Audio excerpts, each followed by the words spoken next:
First class isn't for black people. Move, or I'm calling security." The white flight attendant said it loud enough for everyone to hear, making sure all the wealthy white passengers knew she was protecting them from this black man in cheap clothes who obviously couldn't afford to be there, who must be using a fake ticket or stolen corporate code because black people don't belong in luxury spaces reserved for people with money, with class, with white skin that meant their presence was never questioned. She just warmly welcomed 6 white passengers in sweatpants without a single question. But this black man? She grabbed his boarding pass like stolen property, demanded his ID, his employment verification, asked humiliating questions she'd never asked anyone white, treating him like a criminal in front of dozens of witnesses. The black man had experienced this 47 times in his life. Hotels, restaurants, stores, always the same. Black people don't belong in luxury spaces. But 30 minutes later, something worse happened. The black man noticed a critical safety issue, a malfunctioning emergency exit door. He tried to report it. The same flight attendant dismissed him again because she'd already decided his black voice didn't matter. That's when he made one phone call that grounded 13 aircraft, stranded 7,000 passengers, and exposed a 60% failure rate that would have killed everyone on board. They humiliated a black man at the gate. They had no idea that one call would shut down the entire airport and change aviation forever. The fluorescent lights of Hartsfield-Jackson Atlanta International Airport burned with sterile intensity at 6:15 a.m. on a Friday in late autumn. Despite the early hour, the terminal hummed with controlled chaos. The smell of burnt coffee mixing with jet fuel, shoes squeaking on polished floors, rolling luggage clattering past gate after gate, automated announcements echoing off high ceilings. Somewhere a child cried. Someone shouted into a phone about a missed connection. This was the machine, the system, and it ran on rules, written and unwritten. In commercial aviation, an invisible hierarchy existed as rigid as any caste system. First-class passengers were treated like royalty, their comfort anticipated, their requests fulfilled instantly, their presence acknowledged with deference. Business class received professional courtesy. Premium economy got a nod. And regular economy? They were cargo that happened to breathe. Necessary for revenue, but not particularly valued beyond their ticket price. Flight attendants and gate agents were trained, sometimes explicitly, more often implicitly, to identify who belonged where.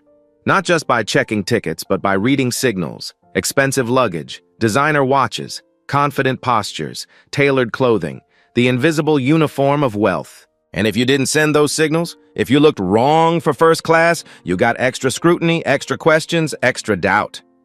Calvin Ford understood this system intimately. He'd lived inside it for decades. At 52 years old, Calvin stood exactly 6 feet tall with a solid, healthy build. His skin was deep brown, his hair cut close with distinguished silver at the temples. His face was handsome in an understated way, strong jawline, thoughtful eyes that absorbed everything while revealing little, a mouth that smiled rarely but genuinely. This morning, he wore clothes deliberately chosen to blend in, a simple navy polo shirt from a department store 3-pack, well-worn Levi's 501S faded at the knees, white New Balance sneakers with one fraying shoelace and a scuff on the right toe. He carried a 7-year-old REI backpack, fraying at one corner with a broken front zipper. No Toomey briefcase, no Rimowa luggage, no Rolex, just a $35 Casio watch from Target. To any observer, Calvin looked like a high school teacher on vacation, maybe an IT consultant heading to a regional conference. Certainly not someone who belonged in first class. But that was exactly the point. Calvin had money, significant money. The kind that could buy private jets, drivers, all the protective cushioning that insulated wealthy people from ordinary indignities. But he'd learned something important over 25 years building his fortune. You only see the truth of a system when you experience it without the protective cushion of obvious wealth. When people knew who you were, they showed their best behavior. When they didn't, they revealed their true values, their real assumptions, their actual priorities. Calvin wasn't just a passenger. He was a member of Skyward Airlines' board of directors, holding a 35% equity stake. He was CEO of Horizon Investment Group, managing a $4.2 billion aviation portfolio. He'd built his fortune from nothing, Son of a mechanic and a nurse in South Atlanta, full scholarship to Georgia Tech, MBA from Wharton, first job at an investment firm where he'd worked 18-hour days, started his own firm at 30 with 2 clients and a one-room office. Now, at 52, he was worth approximately $380 million. But nothing in his appearance revealed that. 2 years ago, Calvin had proposed ground truth auditing to the Skyward Board, executives flying commercially, unannounced, to experience what customers actually experienced. Not sanitized site visits where everyone knew the boss was coming, but raw reality. He'd flown 23 times in 18 months. Sometimes first class, sometimes economy. He'd seen excellent service and terrible service. He'd met flight attendants who genuinely cared and others who were burned out and bitter. But he'd never experienced anything like what was about to happen. 200 feet away at gate D23, Amanda Williams was preparing for flight Sky 2801 to San Francisco. As lead flight attendant, she'd been with Skyward for 15 years, long enough to develop strong instincts about passengers. Amanda was 38 years old. She'd started flying right out of college, wide-eyed and idealistic about the glamour of air travel. That idealism had been ground down by reality, by drunk passengers, entitled executives, screaming children, the physical toll of the job, eroded pay through bankruptcies, nights in cheap crew hotels. But she still took pride in her work. Every morning, Amanda was impeccably groomed, navy blazer with polished gold buttons, crisp white blouse professionally laundered, navy pencil skirt hitting exactly at her knee, hair in a tight French twist, subtle, perfect makeup, name badge gleaming. Amanda Williams, lead flight attendant, 15 years of service. She took pride in maintaining standards, a phrase she used often. Standards for uniforms, standards for service, standards for who belonged in first class and who didn't.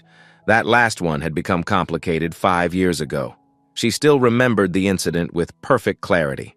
A Tuesday evening flight to Phoenix.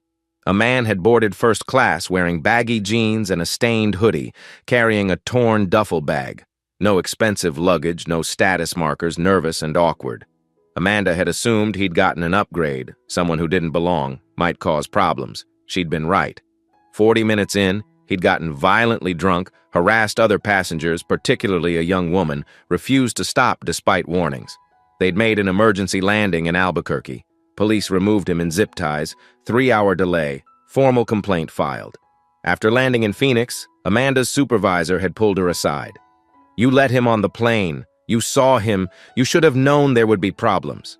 But his ticket was valid. It's not about the ticket, Amanda. It's about judgment, about reading people. You should have flagged him. That's why we pay you to use your instincts. The write-up went into her file. It delayed her promotion by 2 years, costing her $15,000. It was mentioned in every review for 3 years. It became a black mark she had to overcome. The lesson she learned: trust your instincts. If someone doesn't look like they belong in first class, you're probably right. Better to question and be wrong than let someone through and be sorry. Better too careful than not careful enough. Since then, Amanda's instincts had become more suspicious, more focused on appearance and markers that distinguished real first-class passengers from imposters. Some might call it profiling. Amanda called it experience. She stood at gate D23 now, tablet glowing with the passenger manifest. 28 first-class seats, 26 booked, good load factor. She scanned names, cross-referencing with memory. Thomas Bennett, she knew him. CFO of a tech company, flew this route twice monthly, always professional, tipped well. Jennifer Hayes, regular passenger, pleasant, preferred champagne. David Richardson, she'd had him before, polite, straightforward. Then, Calvin Ford, seat 2A, corporate account she didn't recognize, TX, 4,187, no frequent flyer status, no VIP designation, no history.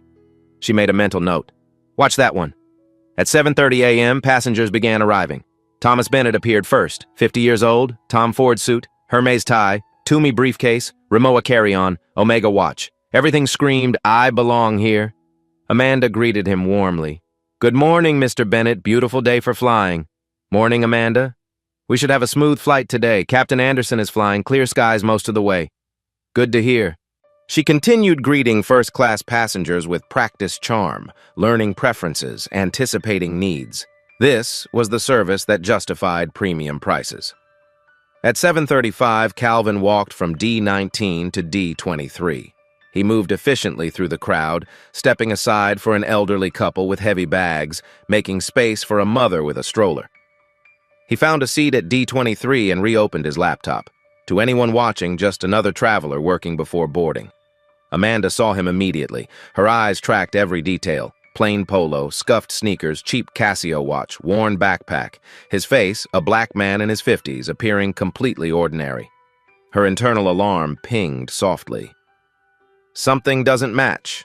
This doesn't look like a typical first-class passenger. She walked past him casually, observing. Calvin didn't look up, just kept typing. His backpack was nylon, not leather. No jewelry. Nothing signaled wealth. Amanda decided, keep an eye on this one. Probably an upgrade. Might not understand first-class protocols. She didn't recognize it as profiling. She thought of it as experience. Also in the gate area was Helen Davis, 68, a retired elementary school teacher heading to San Francisco to meet her new granddaughter for the first time. Helen was flying economy, seat 24B, middle seat, but she didn't mind. She'd arrived early carrying a worn paperback romance novel. Helen was a black woman with short silver hair wearing a purple cardigan, black slacks, sensible flats.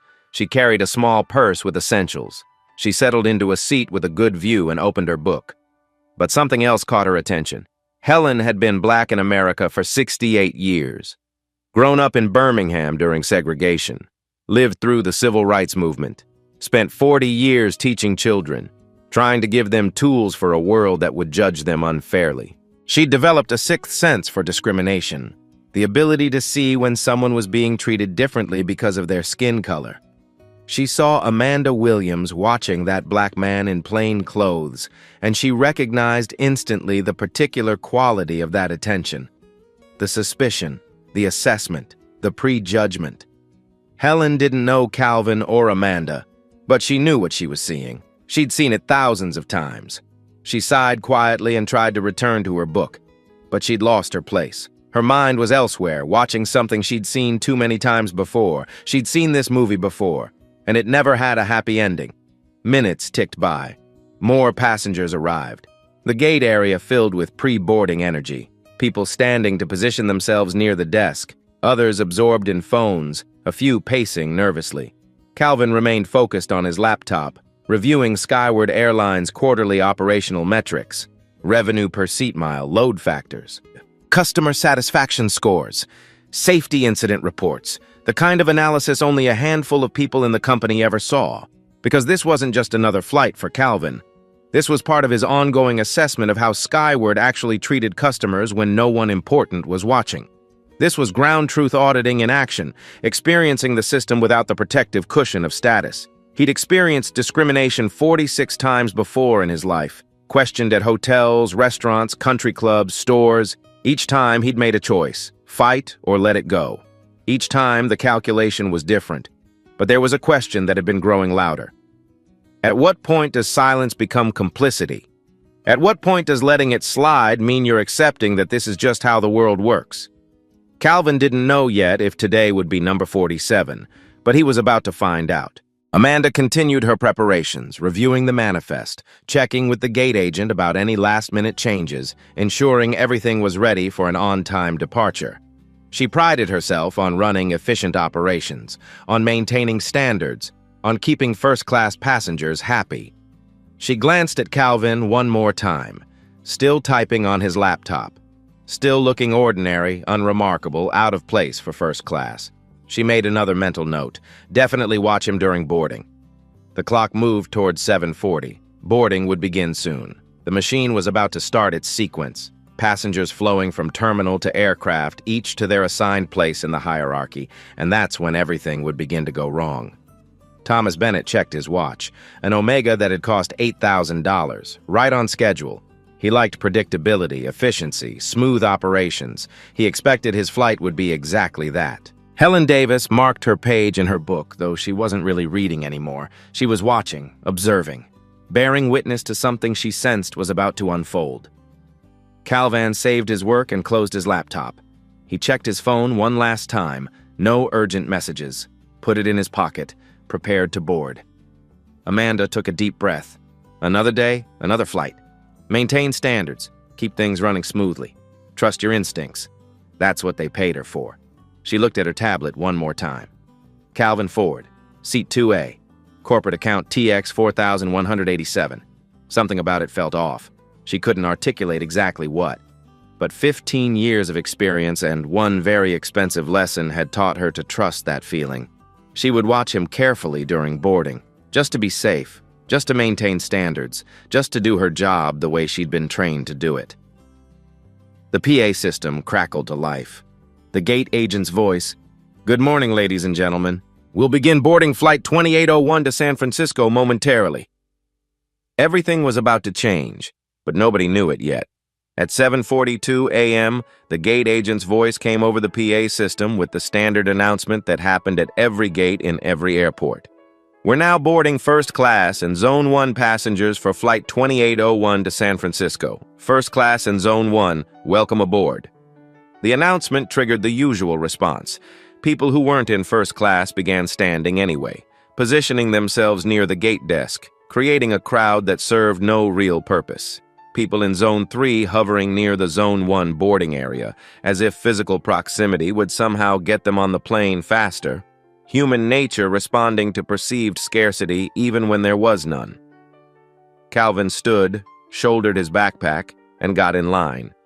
He positioned himself behind 4 other first-class passengers, waiting patiently without checking his phone or fidgeting, just standing there with the calm of someone who'd done this thousands of times. In front of him, Thomas Bennett with his Ramawa clicking on the floor. A woman in her 60s wearing expensive jewelry and carrying a Louis Vuitton bag. A man in his 40s in a business suit with a Toomey briefcase. A younger woman in business attire typing on her phone even as she shuffled forward. One by one, they approached the gate desk where Eric Johnson, a 26-year-old gate agent who'd been with Skyward for 3 years, scanned boarding passes with practiced efficiency. Thomas Bennett stepped up. Beep. Green light on the scanner. "Have a great flight, Mr. Bennett. Thank you for your business." The woman with jewelry. Beep. Green light. "Welcome aboard, ma'am. Enjoy your flight to San Francisco." The man in the suit. Beep. Green light. "Thank you, sir. Have a wonderful flight." The younger woman. Beep. Green light. "Safe travels today." Then Calvin stepped forward. He smiled at Eric, a genuine smile, the kind that acknowledged shared humanity, and handed over his boarding pass. It was printed paper, not mobile. Some security experts recommended paper because it couldn't be remotely hacked. Calvin just liked having a physical backup. Eric scanned it without hesitation. Beep. Green light. The screen showed Ford Calvin, Seat 02A, First Class. Seat 2A, First Class. Eric looked up, made eye contact, smiled warmly. "Thank you, Mr. Ford. Have a wonderful flight this morning. Weather looks perfect all the way to California." "Thanks, I appreciate that." Calvin took his boarding pass back and walked toward the jet bridge, that accordion tunnel connecting terminal to aircraft. This was the moment when everything could have gone differently. If Amanda had been distracted, if she'd been in the break room, if she'd made different choices 5 years ago, if any of 1,000 variables had been slightly different. But she was standing right there at the entrance to the jet bridge, tablet in hand, glowing with the passenger manifest. She'd positioned herself strategically, an unofficial secondary screening she conducted on flights when she had time, not in any manual, not part of official procedure, but something she felt was her responsibility as lead flight attendant. She saw Calvin approaching, saw the plain polo shirt, the worn backpack, the scuffed sneakers, the cheap watch, his casual walk, his face, a black man in his 50s who didn't look like he belonged in first class, and she made a decision. She stepped directly into his path, blocking the jet bridge entrance completely. Not just inserting herself for a quick question, she physically positioned herself as a barrier. "Excuse me, sir." Her voice was cold, professional, but with an edge of authority. "I need to see your boarding pass." Calvin stopped. There was something in his eyes, a flicker of recognition, of weariness, of here we go again, but his face remained neutral. Of course. His voice was even, polite, showing no irritation. He pulled the boarding pass from his pocket and handed it over. Amanda took it, examined it with theatrical intensity. She looked at the pass, then at Calvin's face, then back at the pass, then at her tablet, then back at the pass. Her eyes narrowed. She held it up to the light as if checking for forgery. Calvin Ford, Seat 2A, First Class, Skyward Airlines, Flight 2801. Everything was legitimate. Everything was in order. The pass had been scanned 20 seconds ago by Eric right in front of her. But something in Amanda's mind whispered, "This doesn't look right." "Mr. Ford." She pronounced his name slowly, carefully, as if testing whether it was real. "This boarding pass shows Seat 2A First Class. Is that correct?"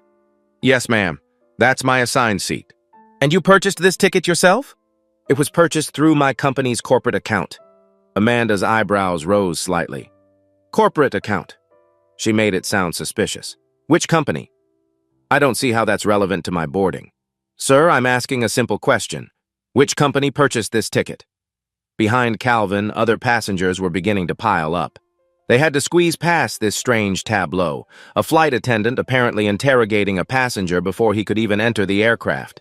A few showed annoyance at the delay. Others looked curious. Some seemed uncomfortable, sensing something wrong about this interaction. Thomas Bennett walked by, his Rimowa clicking on the jet bridge floor. He had to navigate around Amanda and Calvin. His eyes met Calvin's for half a second. There was something in that glance, a flash of recognition that something wasn't right here. But Thomas said nothing, just kept walking. Not his problem, not his business. "May I also see your ID, please?" Amanda's voice had shifted from questioning to demanding. Calvin didn't argue, didn't protest, didn't ask why she was asking him questions she hadn't asked the 6 white passengers who'd boarded before him. He simply reached for his wallet, pulled out his Georgia driver's license, and handed it to her. His movements were deliberate, calm, the movements of someone who'd been through this before. Amanda examined the ID with the same theatrical intensity. Calvin Charles Ford, born April 15, 1973, height 6'0", weight 190 pounds, address 2849 Piedmont Road, NE, Atlanta, Georgia 30305. That was actually a good neighborhood, she noted. Buckhead area. The photo matched. The name matched. Everything was legitimate. But she didn't step aside. She pulled out her phone and stepped a few feet away, but her voice was still audible to Calvin and the growing crowd of passengers trying to board. "Hi, this is Amanda Williams, lead flight attendant on Flight Sky 2801. I need to verify a first-class passenger. Calvin Ford, FORD, Seat 2A. Corporate account code TX 4187. "Yes, I'll hold." Calvin stood there, backpack in hand, watching passengers stream past him with curious or uncomfortable glances. He checked his watch. 7:46 a.m. They were supposed to depart at 8 o'clock. This delay was eating into their departure buffer. From the gate area, Helen Davis had stood up from her seat. She'd been watching this entire exchange from the beginning. She walked closer, not right up to the jet bridge. She hadn't been called for her zone yet, but close enough to hear, close enough to be a witness. She recognized what she was seeing. She'd seen it thousands of times in her 68 years. 30 seconds, 45, 1 minute. Amanda's phone conversation continued. "Yes, Purchased when? 3 weeks ago. Through which corporate account?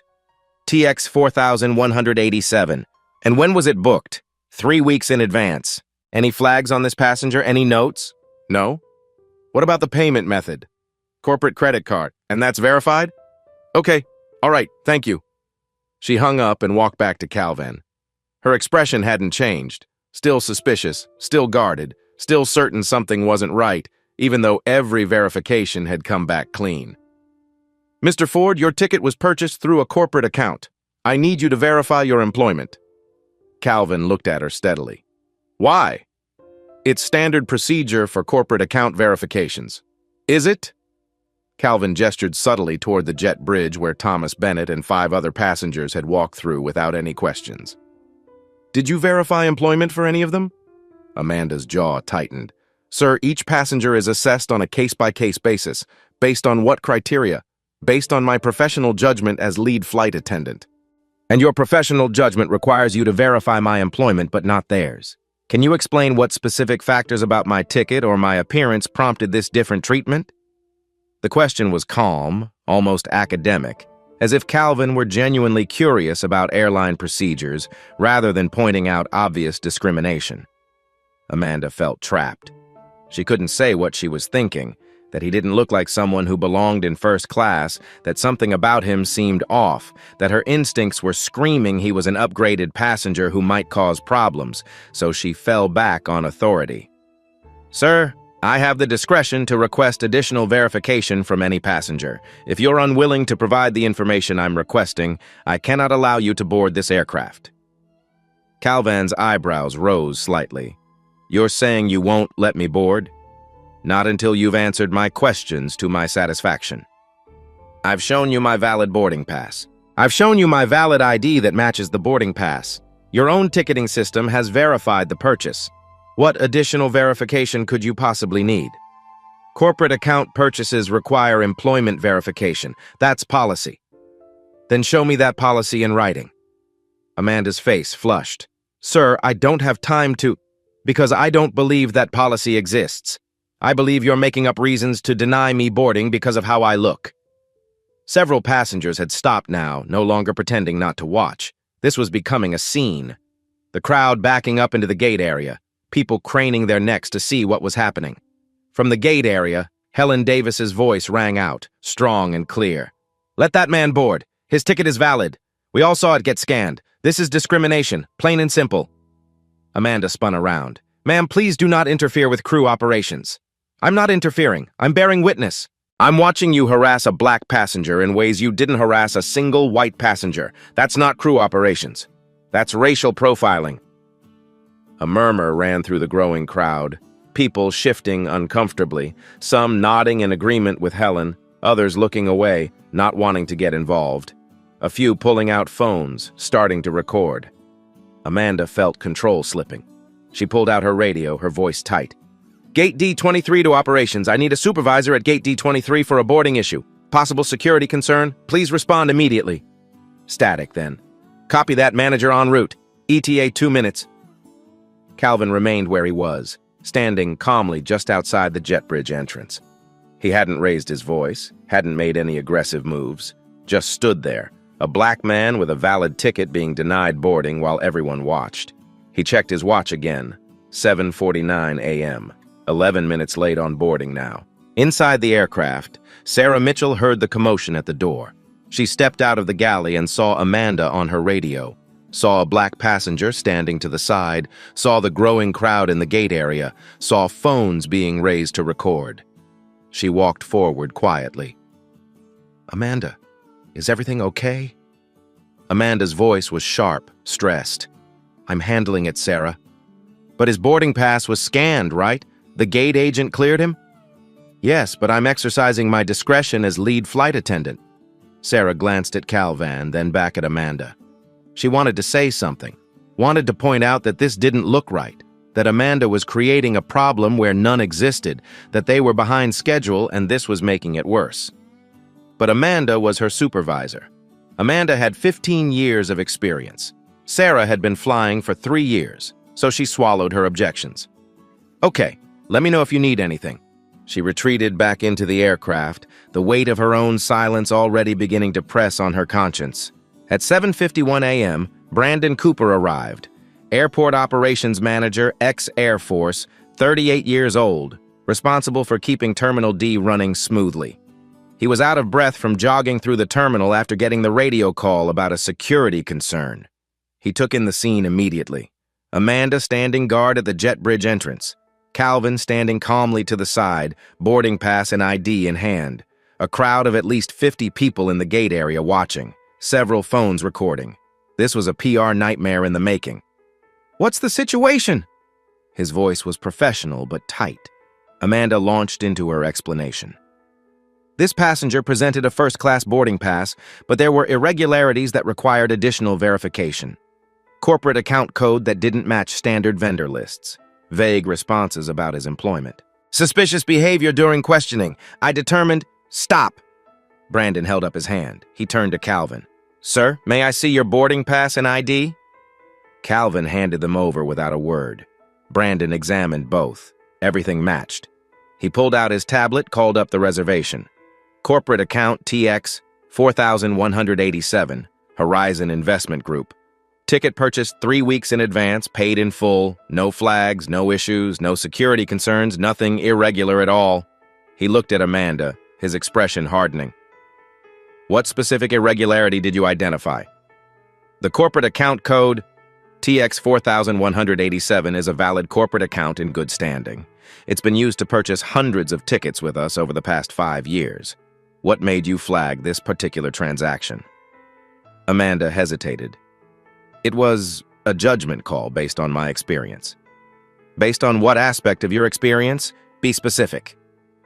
The passenger didn't present the typical profile for first-class travel. No luxury luggage, no status markers, dressed casually, so you profiled him based on his appearance. I assessed potential risk based on observable factors. You profiled him. A black man in casual clothes who you decided didn't look right for first class. Brandon's voice was cold now, cutting through Amanda's carefully crafted justifications. I was being cautious. Did you question any white passengers boarding first class this morning?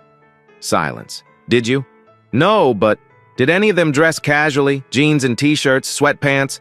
Amanda's face went pale. She'd greeted at least 3 white passengers in casual attire without a single question. Brandon turned to Calvin. Mr. Ford, I apologize on behalf of Skyward Airlines.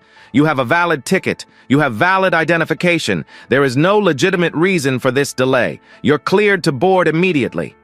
Amanda's voice rose in protest. I have discretion as lead flight attendant to refuse boarding if I believe there's a security concern. Brandon cut her off, his voice like ice. What security concern? Articulate the specific, concrete security concern you've identified beyond this passenger's appearance. His evasive answers during my questioning. Evasive? He asked you to explain why you were treating him differently than white passengers. That's not evasion. That's calling out discrimination. Calvin spoke quietly, his voice measured but firm. Actually, before I board, I need something clarified. Is Miss Williams formally denying me boarding to first class?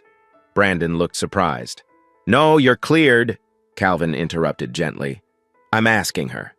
Miss Williams, are you exercising your authority as lead flight attendant to deny me boarding to the first-class cabin on this aircraft? Amanda felt every eye on her. Brandon's cold stare, Calvin's calm gaze, 50 passengers watching, multiple phones recording. She was trapped. If she said yes, she was explicitly denying a valid passenger based on what was obviously discrimination. If she said no, she was admitting she'd wasted 15 minutes on theater and intimidation. But her pride wouldn't let her back down completely. I am recommending alternative accommodations. We have availability in economy where you could be reseated while we complete our verification process.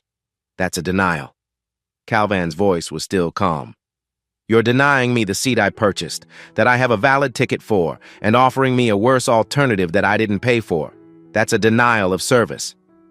It's a temporary accommodation. No. Answer yes or no. Are you denying me boarding to first-class seat 2A? The seconds stretched. Amanda looked at Brandon, hoping he'd give her an out. But his expression was stone. Finally, her voice barely above a whisper. I am exercising my discretion to deny you boarding to first class pending further verification. Thank you for clarifying that. Calvin pulled out his phone. Amanda's hand moved toward him. Sir, you cannot. Don't touch me. Calvin's voice was quiet but absolutely firm. Step back. Brandon immediately moved between them. Amanda, step away, now! Calvin was already dialing. The phone rang twice, then a woman's voice. Calvin? Is everything all right? Calvin spoke clearly, loud enough for everyone nearby to hear. Patricia, I need you to conference in Brandon Cooper from Atlanta Airport Operations and Daniel Moore from the FAA immediately. I've been formally denied first-class boarding on Flight Sky 2801 despite having valid documents. The lead flight attendant has explicitly refused to allow me to board. Every head in first class turned. Thomas Bennett's mouth fell open. Amanda looked like she might faint. Brandon's eyes widened in recognition. Patricia? FAA? Patricia Taylor's voice came through the phone, sharp with concern. What? Who denied you? Calvin, are you? Hold on, I'm getting Brandon and the FAA now. Clicking sounds. Hold music for 10 seconds that felt like an eternity. Amanda stood frozen. watching this ordinary-looking passenger who apparently had the executive vice president of Skyward Airlines on speed dial. A new voice joined, authoritative. "Brandon Cooper here. What's the situation?" "Brandon, I'm standing at gate D23 right now. Mr. Cooper should be right next to me." The Brandon Cooper at the gate looked at his phone in confusion, then understanding dawned. "Wait, you're calling about yourself? You're Calvin Ford?" Calvin gave him a tired smile. "Yes, Brandon.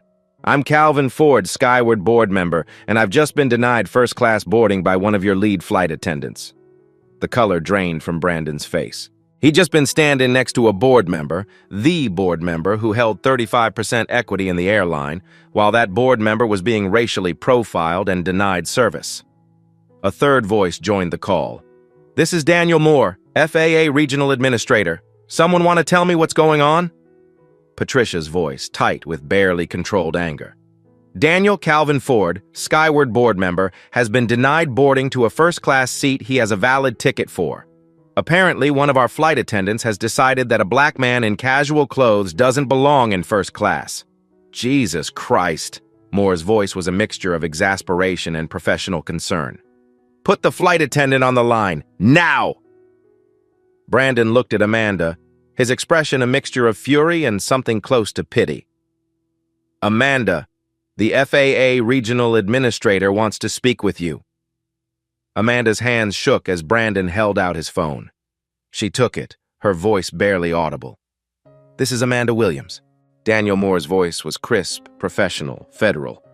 "Miss Williams, on what grounds did you deny Mr. Ford boarding to first class?" There were irregularities with his corporate account that needed verification." "What irregularities specifically?" "The account code didn't match our standard vendor list. I'm looking at that account right now. TX 4187 Horizon Investment Group. It's been active with your airline for 5 years, hundreds of transactions, perfect payment history. What made you flag this specific transaction?" Silence. "Miss Williams, I'm waiting. I made a judgment call based on observable factors, such as his appearance, his responses to my questions, the overall context." "His appearance. You mean the fact that he's a black man in casual clothes?" That wasn't..." "Miss Williams, I'm recommending an investigation into this incident for potential violation of federal anti-discrimination regulations in air travel. You've denied boarding to a passenger with valid documents based on what appears to be racial profiling. Brandon, I want a full incident report within 24 hours. Miss Williams, you're grounded pending investigation." Amanda's world collapsed in that moment. 15 years of her career gone. "Sir, I was following my training. If your training taught you to profile black passengers, then your training is the problem, and that's something the FAA needs to investigate as well. Now, let Mr. Ford board his flight." She handed the phone back to Brandon, tears starting to form in her eyes. Calvin took his own phone off speaker. "Patricia, Daniel, thank you for responding. I'll let you know if there are any other issues." He paused. "And Patricia, when I get to San Francisco, we need to talk about safety culture, but that's a separate conversation." He hung up and looked at Amanda. Her face was ashen, tears threatening to spill. He felt no satisfaction in this moment, only weariness and a bone-deep frustration that it had come to this, that he'd had to use his position, his connections, his power just to access a seat he'd paid for. "I didn't want this," he said quietly, only to her. "I wanted you to treat me the way you treated everyone else. That's all. Just basic human dignity." He walked past her into the jet bridge. Brandon turned to Amanda, his voice low and hard. "Conference room. Now. After this flight departs, we're going to have a very serious conversation about what just happened and why you no longer have a job with this airline. Mr. Cooper, please. You denied boarding to a board member. You racially profiled a passenger. You created a PR nightmare with 50 witnesses and video evidence. There is no scenario where you keep your job. The only question is whether you face federal charges." He turned to the crowd of passengers still waiting to board, many with their phones out. "Ladies and gentlemen, we apologize for the delay. Boarding will continue now." Inside the aircraft, Calvin made his way to seat 2A window seat, second row, exactly what he'd paid for.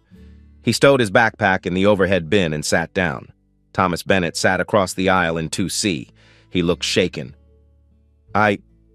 I'm so sorry. That was completely out of line. Are you okay? Calvan managed a tired smile. I'm all right. Thank you for asking. I should have said something. At the gate, when she was questioning you, I saw what was happening. I knew it was wrong, and I just walked past. I told myself it wasn't my business. And now? Thomas met his eyes. Now I understand that silence makes me complicit. Next time, and there will be a next time, somewhere, somehow, I won't be silent. I promise you that. Calvan nodded. Good. Hold yourself to that promise. Boarding continued. The cabin filled slowly, passengers whispering among themselves about what they'd just witnessed. Some looked at Calvan with sympathy, others with curiosity, a few with what might have been newfound respect. The last passengers filed in. The door closed with a heavy thunk. The captain's voice came over the PA. Flight attendants, prepare for departure. But Calvin could see Sarah Mitchell at the forward galley, tears in her eyes, looking at where Amanda should have been. Could sense the tension in the cabin, could feel that something more was wrong, beyond just the discrimination he'd faced. This wasn't over. The worst was still to come. But he'd made it onto the plane. Number 47 had escalated in a way the previous 46 incidents never had. He'd been forced to use his power, his position, his connections, just to access a service he'd paid for. And that realization sat heavy in his chest as the aircraft began to push back from the gate. The cabin filled. Amanda began pre-flight beverage service. Row 1. Good morning. Champagne or orange juice? Radiant smile. Row 2, see Thomas Bennett. Your usual, Mr. Bennett? Warm, friendly. Row 2A, Calvin. Sir, would you like a beverage? Cold, no smile. Water, please. Amanda poured water into a plastic bottle, not a glass, and placed it on his tray. No napkin, no warmth. Then moved on, brightness returning instantly for row 3. Microaggressions. The tiny cuts that accumulated. The door closed, engines powered up, the plane began pushing back. Sarah Mitchell conducted final safety checks. When she reached the emergency exit by Calvin's seat, door 2L, she paused, checked the door seal, the handle, the control panel. Then she noticed the status indicator was blinking. Red, orange, green, red, orange, green. Amanda? Exit door 2L has a warning light. Amanda came over. Probably a sensor glitch. Reset it. Sarah pressed the reset button. The light went solid green for 3 seconds, then started blinking again. It's still doing it. We should report this to the captain. Sarah, if we reported every sensor glitch, we'd never take off. The maintenance logs show this aircraft passed inspection this morning. Just reset it again. Sarah reset it. This time it stayed green. See? Fixed! Calvan, sitting 2 feet away, had heard everything. He looked up. Excuse me, is there a problem with the door? Amanda turned cold. No, sir. Everything is fine. I heard about a warning light. It's been resolved. Was it reported to the captain? That's not necessary. Calvan pulled out his phone and typed, Exit door 2L warning light malfunction, red, orange, green pattern, reset twice. Flight attendant A. Williams refused to report. Flight Sky 2801, 8:05 a.m. Amanda saw him typing. Sir, your phone needs to be in airplane mode. I'm documenting a safety concern. Put it away now. In a moment. He finished, saved, switched to airplane mode. Done. Amanda stared with barely concealed anger, then walked away. Sarah stood there, caught between concern and authority. Calvin spoke quietly. You tried to do the right thing. Thank you. Sarah's eyes filled with tears. I should have insisted. It's not your fault. Remember this feeling. Don't let it happen again. The aircraft taxied toward the runway. 4 planes ahead. Calvan watched through the window. He had a choice. Let it go. 1 warning light, probably nothing. Or escalate, causing massive disruption but potentially preventing disaster. He thought about the 47 times he'd stayed silent, about how silence enables broken systems, about having power and the responsibility to use it. The plane moved forward, 3 ahead. He thought about discrimination creating blind spots, about Amanda dismissing his concern because she'd already decided he wasn't credible. 2 ahead. He thought about the 180 people on this plane. Someone's child, parent, spouse, 1 ahead.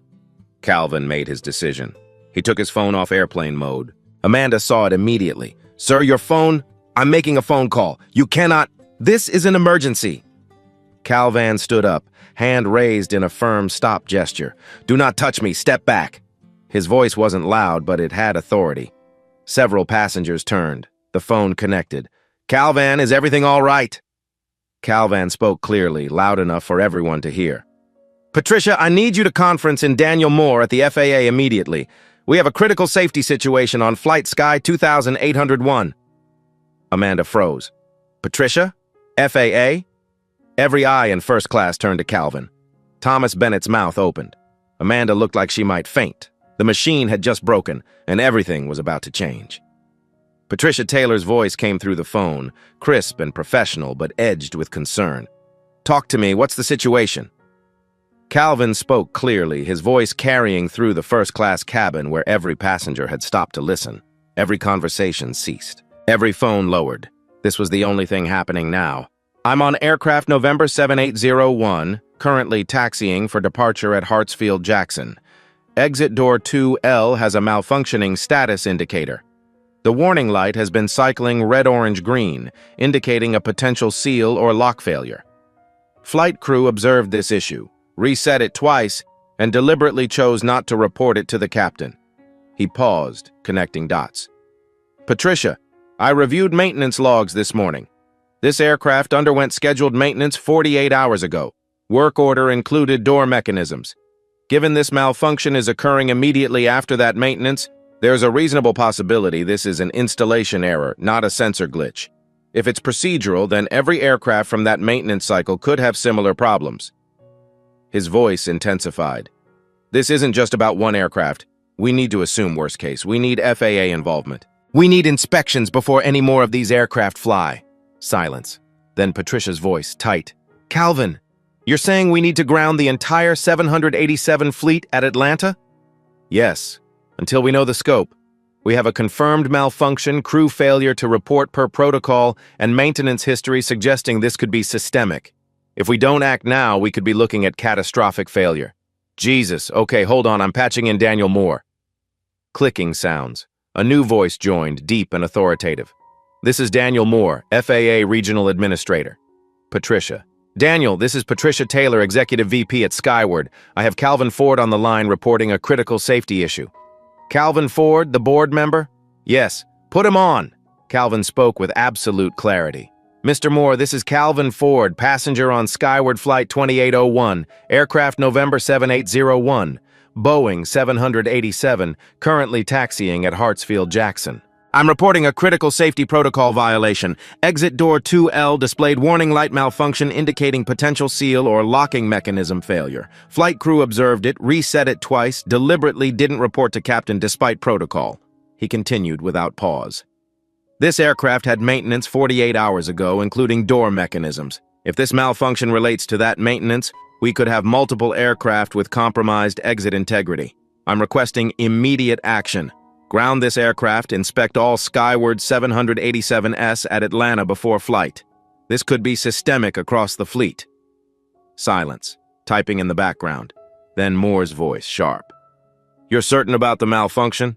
"Certain enough to make this call knowing the consequences," Moore decided instantly. "Issuing immediate ground stop for all Skyward 787S at Hartsfield-Jackson. Patricia, how many aircraft?" 11 at gates, 2 on approach, 1 taxiing, 13 total. "Ground them all, immediately. No Skyward 787 departures until my inspectors clear them. Patricia, get your maintenance chief on site within the hour. This is a formal FAA investigation. If we find deliberate safety violations, there will be consequences." "Understood." "Mr. Ford, thank you for this call. If you're right, you just saved lives." "I hope I'm wrong, Mr. Moore." "That's the right call." The line clicked off. Calvin sat down. First class was silent, every passenger staring. Thomas Bennett's mouth hung open. Amanda looked like she might faint, her face gray, hands trembling. Calvin looked at her calmly. "I did what you should have done. I put safety first." 23 seconds later, the cockpit radio crackled. "Skyward 2801, this is Atlanta Tower. Stop taxi immediately. Do not proceed to runway. Return to gate. FAA ground stop order. Acknowledge." Captain Anderson, confused. "Tower, confirm? We're cleared for takeoff." "Negative. Ground stop issued by FAA Regional Administrator. All Skyward 787S grounded. Return to gate for emergency inspection." Anderson hit the brakes. Copy. Returning to gate. Advise nature of ground stop? Safety inspection ordered by FAA. Contact ops for gate assignment. Anderson flipped to cabin intercom. Flight attendants returning to gate under ATC instructions. Then to crew intercom, voice hard. Amanda, what the hell happened? We just got grounded by the FAA. Amanda's voice barely a whisper. Captain, a passenger reported. A safety issue, with exit door 2L. You had a warning light on an exit and didn't tell me? Silence. Did you or did you not have a warning light? Yes, Captain, but I determined... Jesus Christ, we'll deal with this on the ground. Secure the cabin. Amanda, you're grounded pending investigation. Yes, Captain. In Terminal D Operations Center, Brandon Cooper's phone erupted. His radio crackled with calls. Computer screen cascaded with alerts. James Wilson, Chief of Customer Service, stared at the chaos. What's happening? FAA ground stop. All our 787 S-13 aircraft. How long? Could be hours. James watched the departure board update in real time. On time, delayed. Delayed, canceled. Not just skyward. The ground stop of 13 aircraft at 13 gates created a bottleneck. Other airlines couldn't access gates. The entire terminal slowing. This is going to cascade, James whispered. This is going to shut down Terminal D. By 8:17 a.m., the impact spread. *13 skyward 787S grounded. *30 additional flights delayed due to gate blockage. *43 total flights affected. *6,800 passengers impacted PA system. Due to an FAA safety inspection, all skyward departures from Terminal D are temporarily delayed. Customer service counters overwhelmed. Lines stretch 70 people deep. When will my flight leave? I have a connection in 2 hours. Why is this happening? Agents could only repeat, we're waiting for updates. Social media erupted. Twitter, 8:19 a.m. Stuck at ATL, flight canceled along with 40 others. No explanation. WTF is going on? Reddit, 8:28 a.m. Breaking FAA grounded entire skyward, 787 fleet at ATL. Rumor is serious safety issue with exit doors. Comments flooded in. Exit doors? That could kill everyone. My friend is stuck there. They won't explain what happened. CNN, filming holiday travel segments, pivoted immediately. 8:33 a.m. went live. Extraordinary situation developing at Hartsfield-Jackson. FAA has issued emergency ground stop affecting Skyward Airlines. Terminal D operations severely disrupted. Widespread cancellations. By 8:45, every local station covered it. Unprecedented FAA action. Safety concerns ground major airline. Thousands stranded. The aircraft pulled back to gate D23. The door opened. Through came Brandon Cooper, 3 maintenance technicians with diagnostic equipment, 2 FAA inspectors, and Patricia Taylor, executive vice president in an impeccable black suit. She walked directly to Calvin. Mr. Ford, are you all right? Every head turned. The EVP knows him? I'm fine, Patricia. Thank you for responding. We're inspecting the door now. Maintenance moved to door 2. Lead technician Robert Chen opened the control panel, connected diagnostic tablet, ran tests while colleagues examined the physical mechanism.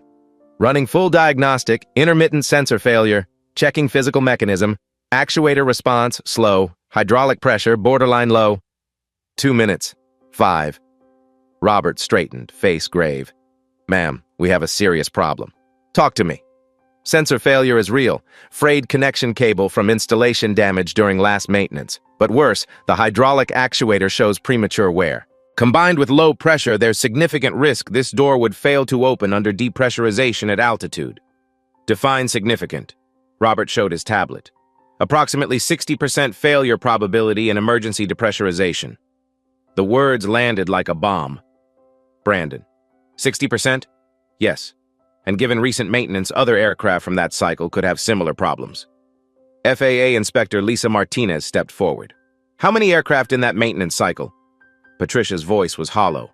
8 over 3 days. Our full fleet is 23. Lisa pulled her radio. This is Inspector Martinez. Confirmed safety violation. Emergency exit door with 60% failure rate. Recommend expansion of ground stop to all Skyward 787S nationwide. Passengers who'd been annoyed sat stunned. 60%. 6 out of 10 times trapped. Thomas Bennett looked ill. You knew it was serious. Calvin shook his head. I suspected. When something feels wrong, it usually is. Patricia approached. You may have saved hundreds of lives, she addressed the cabin. Ladies and gentlemen, I'm Patricia Taylor, Executive Vice President. First, I apologize for this disruption. We've discovered a serious safety defect thanks to the vigilance of one passenger. She gestured to Calvin. The FAA has ordered inspections of all our 787s. This means delays and cancellations. We'll rebook everyone with full refunds plus compensation, but you are safe. The system worked. A woman in row 4. If we'd taken off, Patricia was direct. There was 60% probability an emergency exit wouldn't function properly in certain conditions. Shocked silence. How did you find out? Patricia glanced at Calvin. One of our passengers identified the issue and reported it properly. Every eye turned to Calvin. Thank you, a woman said. You saved us. Others echoed. Thank you. You saved our lives. Calvin nodded. No satisfaction. Only relief and weariness at how close they'd come. Helen Davis, still in the gate area, had watched everything. She'd been taking notes on her phone, detailed observations of discrimination that nearly caused disaster. This story needed to be told. The whole story. Amanda sat in a corner, face in hands, crying. She'd realized her decisions that morning could have killed 180 people. Sarah Mitchell sat nearby, also crying, but for different reasons. Guilt for not pushing harder. Thomas Bennett sat quietly thinking about his silence at the gate, about how he'd walked past and said nothing, about how that silence was part of the system that nearly killed them all. The machine had broken. The truth was revealed. By 11 a.m., the full scope was clear. Asterisk Skyward's entire 787 fleet, 23 aircraft nationwide, grounded asterisk FAA inspectors dispatched to 5 cities asterisk at Hartsfield-Jackson. 43 flights canceled or severely delayed asterisk 6,846 passengers affected asterisk Terminal D at 40% capacity asterisk economic impact $3.2 million for the day asterisk inspection completion 48 hours. The story went national. Every outlet covered it. Aviation experts on CNN. This is the safety system working. A passenger identified a problem, reported it. FAA responded immediately. Yes, disruptive, but if one aircraft had failed catastrophically, the cost in lives would be immeasurable. Social media debate raged. This passenger is a hero. He shut down an airport over one warning light. Overreaction. Read between the lines. Black passenger discriminated against, then his safety concern dismissed because of that discrimination. Bias creates danger. Hash flying while black trended. Stories poured in about being questioned about first-class tickets, having concerns dismissed. The narrative shifted from airline safety issue to discrimination nearly caused disaster. By 1 p.m., Skyward stock dropped 8%. Customer service overwhelmed. Richard Hughes, CEO, called emergency board meeting. Calvin participated from Terminal D. The crisis had only just begun, but the system, broken and exposed, would never be the same. While the maintenance inspection unfolded on the aircraft, a parallel crisis exploded throughout Terminal D and beyond. In a small conference room near the Skyward Customer Service Center, an emergency meeting convened within 30 minutes of the ground stop order. Present in person, Patricia Taylor, Skyward EVP, Daniel Moore, FAA Regional Administrator, Brandon Cooper, Airport Ops Manager, James Wilson, Chief of Customer Service, Robert Chen, Lead Maintenance Technician, Lisa Martinez, FAA Inspector. Via video conference, Richard Hughes, Skyward CEO, calling from Chicago, Susan Clark, Skyward SVP of Human Resources, Elizabeth Brown, Skyward Legal Counsel. Daniel Moore opened, his voice carrying the weight of federal authority. Let's establish facts. What do we know? Lisa Martinez consulted her notes. Aircraft N7801, Boeing 787, exit door 2L has confirmed hydraulic actuator deterioration and electrical sensor malfunction. Root cause appears to be improper installation during maintenance cycle conducted 48 hours ago. Risk of emergency exit failure in depressurization scenario estimated at 60%. Richard Hughes on screen looked like he'd aged 10 years in the last hour. His face was pale, his tie loosened, his usually perfect hair disheveled from running his hands through it. How many aircraft from that maintenance cycle? Robert Chen answered, pulling up data on his tablet. The maintenance was performed by Team Charlie, our second shift crew. They serviced 8 aircraft over a 3-day period, including N7801. All 8 need immediate inspection. And the other 15 in our fleet? They should be inspected as a precaution, but they weren't part of this specific maintenance cycle, so the risk is lower. However, we need to review our entire maintenance procedures to understand how this happened. Daniel Moore leaned forward, his expression grave. Here's the situation. I've grounded all Skyward 787s at this airport. 13 aircraft. I've also notified FAA National Office to issue an advisory for all Skyward 787s nationwide. Your full fleet of 23 aircraft. None of them fly until we've inspected and cleared them. Additionally, we're launching an investigation into Skyward's maintenance procedures to determine if this is an isolated incident or evidence of systemic problems. Richard nodded slowly, his voice hoarse. We understand. We'll cooperate fully. Patricia, coordinate with our maintenance facilities nationwide. I want every 787 inspected. Patricia, her face drawn with stress. We don't have enough qualified inspectors to do that safely in a short time frame. It's going to take at least 48 hours to do it right. Then we take 48 hours. I don't care about the cost. I care about safety. Cancel every 787 flight we have scheduled until we know these aircraft are safe. Daniel nodded approvingly. Good answer. Now let's talk about how this happened. Who made the decision not to report the warning light to the captain? Patricia's voice was quiet. The lead flight attendant on duty, Amanda Williams. I need to interview her immediately. She's here. We kept her at the gate. And the crew member who tried to report it? Sarah Mitchell. She's here too. Daniel stood. Let's do this now. And let me be clear. If we find evidence of deliberate safety protocol violations, there will be consequences. Federal consequences. People could face criminal charges if we determine this rises to the level of criminal negligence endangering public safety. The room went very quiet. The weight of potential criminal prosecution hung in the air like a physical presence. At gate D23, Amanda Williams sat in a corner chair as far from other people as she could manage. Her face was buried in her hands. She'd been crying, though she was trying to stop, trying to pull herself together, knowing that completely breaking down wouldn't help anything and might make things worse. But the realization kept crashing over her in waves. Her decisions that morning could have killed 180 people. Not might have, could have. 60% failure rate. More likely than not, that door wouldn't have opened if they'd needed it. People trapped, people dying, because she'd been too proud, too angry, too defensive to admit she might be wrong. Sarah Mitchell sat 3 seats away, also crying, but for different reasons. Sarah felt crushing guilt for not pushing harder, for not going directly to the captain, for retreating when Amanda shut her down. She kept replaying the moment in her mind, the blinking warning light, Amanda's dismissal, her own weak protest, her choice to back down instead of standing firm.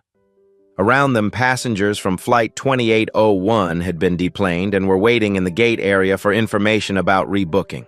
Most were on their phones, texting family members about the delay, checking for alternate flights, posting about the experience on social media.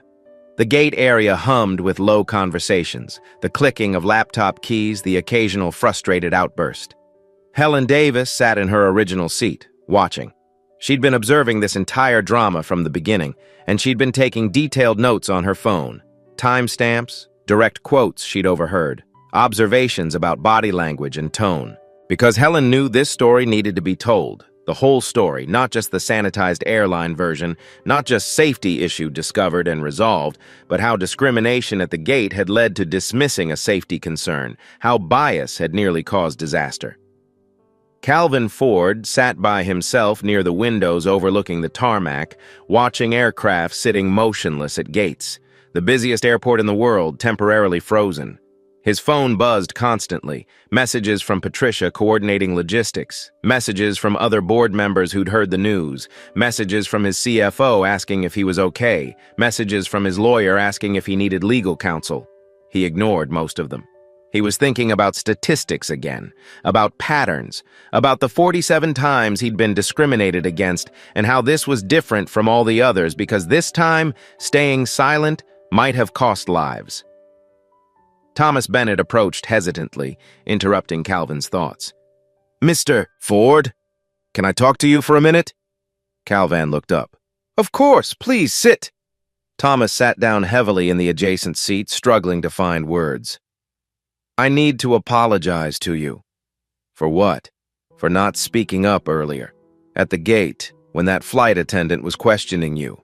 I saw what was happening. I knew it was wrong. I knew exactly what she was doing and why. And I said nothing. I just walked past you and got on the plane and told myself it wasn't my problem." Calvin nodded slowly. "Why are you telling me this now?" "Because sitting on that plane as we were taxiing back, I realized something. I realized that if you hadn't been on this flight, if you hadn't had the knowledge and the authority and the courage to make that phone call, we probably would have taken off.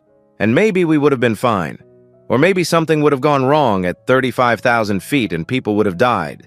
And part of the reason we almost took off with a dangerous aircraft is because people like me stay silent when we see injustice." He paused, choosing his words carefully. "We recognize it. We feel uncomfortable about it. We think that's not right or that seems unfair. But we don't actually do anything. We don't speak up. We don't use whatever privilege or authority we have to say, 'This isn't okay.' We just walk past. And that silence enables the system to keep functioning the way it does." Calvin studied him for a moment. "What are you going to do differently next time?" "I'll speak up. I promise you that. Whatever it costs me professionally or socially, next time I see someone being profiled or discriminated against or dismissed, I won't be silent. I'll use my voice." "Good. Hold yourself to that promise. Because there will be a next time, somewhere, somehow. Maybe not on a plane, maybe in your office or at a restaurant or at your kid's school. But you'll have opportunities to either speak up or stay silent. Make the right choice." Thomas nodded seriously, then hesitated. "Can I ask you something? Why do you fly commercial? I assume someone in your position could afford private jets." Calvin smiled slightly. "I could. But then I'd never see how the system actually works. I'd never experience what our customers experience. I'd exist in a bubble of luxury and privilege and never know if our airline was actually treating people well or just treating rich people well. You can't fix what you don't see, and you can't see it if you're insulated from it. That's brilliant, and also kind of heartbreaking that you have to do that. It shouldn't be necessary, but it is. Maybe someday it won't be." At 9:15 a.m., Patricia Taylor and Daniel Moore entered the gate area, accompanied by Brandon Cooper and Lisa Martinez. Patricia's face was composed but strained. Moore's expression was unreadable, the neutral mask of someone conducting an official investigation. Patricia addressed the passengers. "Ladies and gentlemen, I want to give you an update. Our maintenance team has confirmed a serious safety defect with the aircraft you were scheduled to fly on. The decision to return to gate and ground the aircraft was absolutely correct and potentially life-saving. Out of an abundance of caution, the FAA has ordered inspections of all Skyward 787 aircraft at this airport and potentially nationwide. This will cause significant disruptions, delays, cancellations, missed connections. For that, we sincerely apologize." She paused, making eye contact with people throughout the gate area. "However, I want to be absolutely clear. Your safety is our top priority, always. The system worked today because someone noticed a problem and refused to stay silent about it. We will make this right for every one of you. Rebooking, refunds, compensation. But most importantly, you are safe." A man in his 40s raised his hand. "How serious was the defect? Really?" Patricia didn't sugarcoat it. "If this aircraft had encountered certain emergency conditions at altitude, there was approximately a 60% probability that one of the emergency exit doors would not have functioned properly. That means in an emergency evacuation scenario, people could have been trapped." The gate area went silent. The abstract concept of safety issues suddenly became concrete and terrifying. A woman's voice, shaky. "So we could have died?" "There was a risk, yes. That risk has now been eliminated. The defect has been identified. We're inspecting every aircraft. No one will fly on an unsafe plane." Another passenger. "How did you find out about it? Who noticed the problem?" Patricia glanced at Calvin. "One of our passengers identified the issue and reported it through appropriate channels when the flight crew failed to do so. Every eye in the gate area turned to Calvin. He wished they wouldn't. He didn't want to be the hero of this story. He just wanted the story to end differently than it could have. But a woman in her 60s stood up and started clapping. Then others joined. Within seconds, most of the gate area was applauding. Not the polite golf clap of obligatory appreciation, but genuine, heartfelt applause from people who were beginning to understand how close they'd come to disaster. "Thank you," the woman said, her voice breaking with emotion. "Thank you for speaking up. Thank you for not staying quiet." Others echoed the sentiment. "You saved our lives. Thank God you were on this flight." "Thank you." Calvin stood and nodded acknowledgement, but he didn't smile. There was no satisfaction in this, only relief and bone-deep weariness. Daniel Moore stepped forward. "I'm Daniel Moore, FAA Regional Administrator. I need to interview several people about this incident. Miss Williams, Miss Mitchell, and Mr. Ford, please come with me." They gathered in a small conference room, sterile, windowless, with a rectangular table and uncomfortable chairs.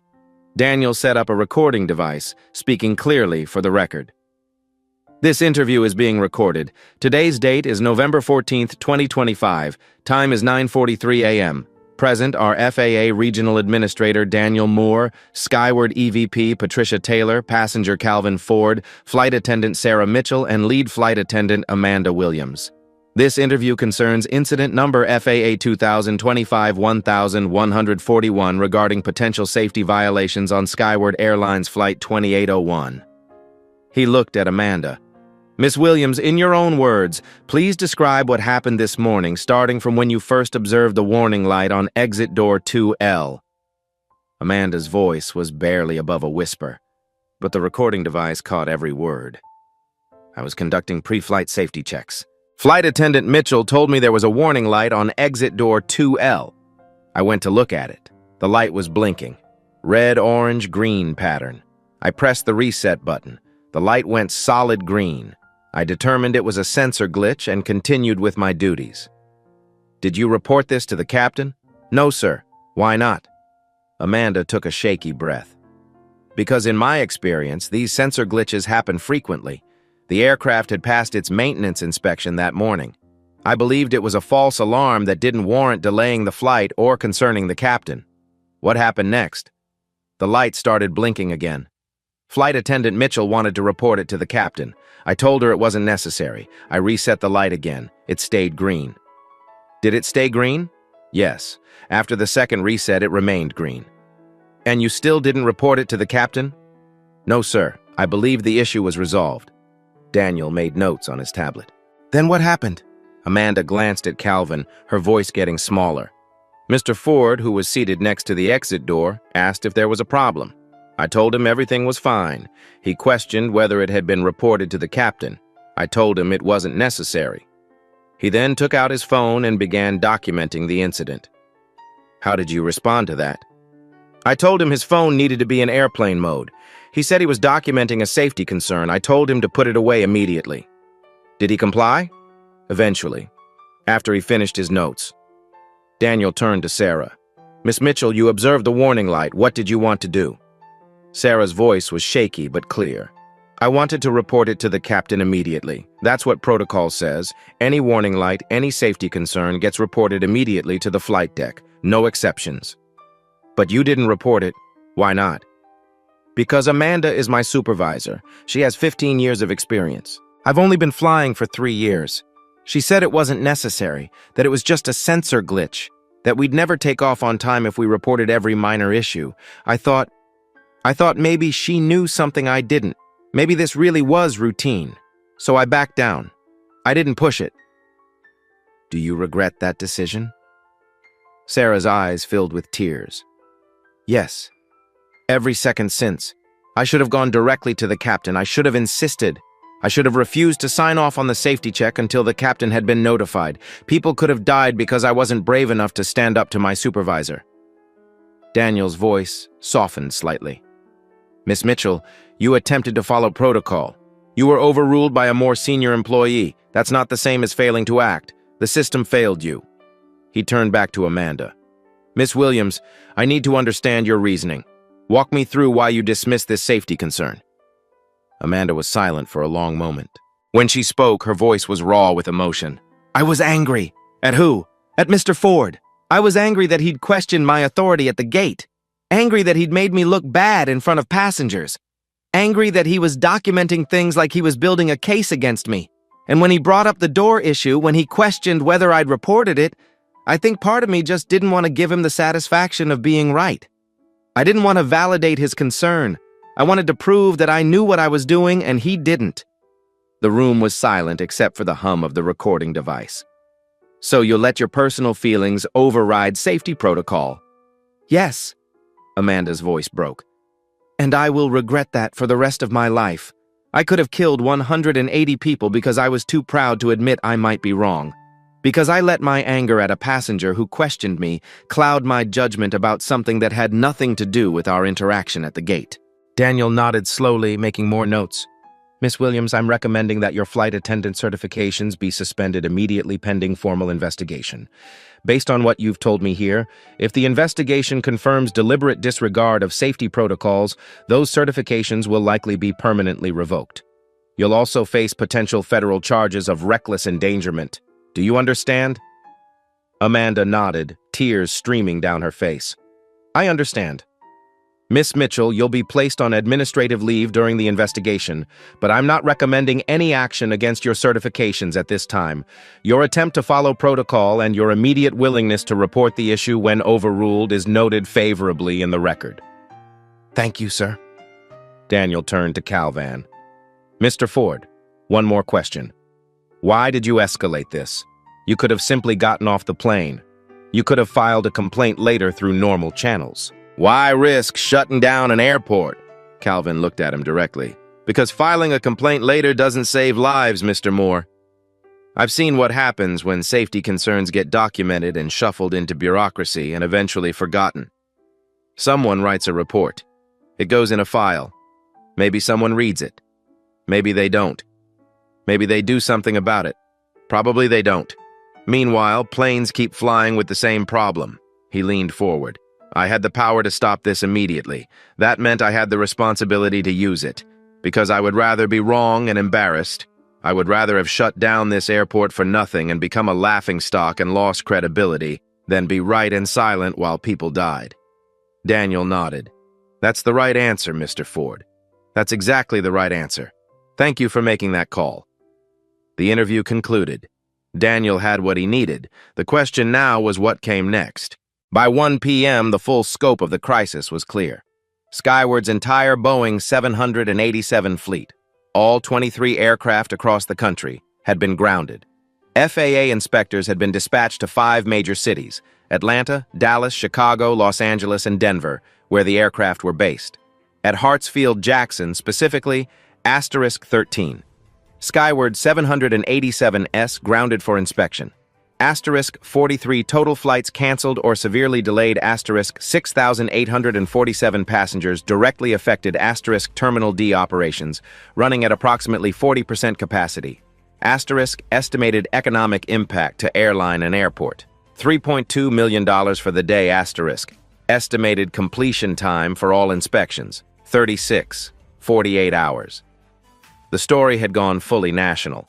Every major news outlet was covering it. CNN brought in aviation safety experts to discuss the implications. One expert, a former NTSB investigator, explained, "What we're seeing here is the safety system working exactly as designed. A passenger identified a problem. He reported it through appropriate channels when the crew failed to do so. The FAA responded immediately with a precautionary ground stop. Yes, it's disruptive. Yes, it's expensive. Yes, thousands of people are inconvenienced.